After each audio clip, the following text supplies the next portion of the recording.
समृद्धी महामार्गावर ट्रॅव्हल्सची ट्रकला धडक, चालकासह दोघे गंभीर, 5 ते 6 प्रवासी जखमी. विशेष प्रतिनिधी समृद्धी महामार्ग. समृद्धी महामार्गावरील अमाणी महामार्ग पोलीस केंद्र हद्दीत बुधवारी पहाटे ट्रॅव्हल्स बसची अज्ञात ट्रकला धडक बसून झालेल्या अपघातात चालकासह दोघेजण गंभीर जखमी झाले, तर 5 ते 6 प्रवासी किरकोळ जखमी झाले आहेत.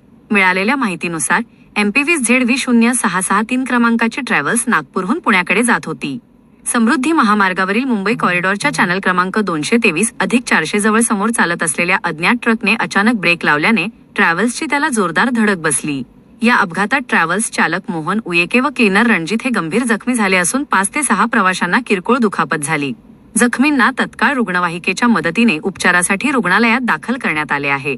घटनेची माहिती मिळताच अमाणी महामार्ग पोलीस केंद्राचे हवालदार अजय दाभाडे, पोलीस कर्मचारी नंदकिशोर तसेच MSF जवान घटनास्थळी दाखल झाले. अपघातग्रस्त वाहन 100च्या लेनमध्ये अडकल्याने काही काळ वाहतुकीवर परिणाम झाला होता. त्यानंतर क्रेनच्या सहाय्याने वाहन बाजूला करून वाहतूक सुरळीत करण्यात आली. या प्रकरणी पुढील तपास सुरू असल्याची माहिती प्रभारी अधिकारी नितीन कुमार दांदडे यांनी दिली.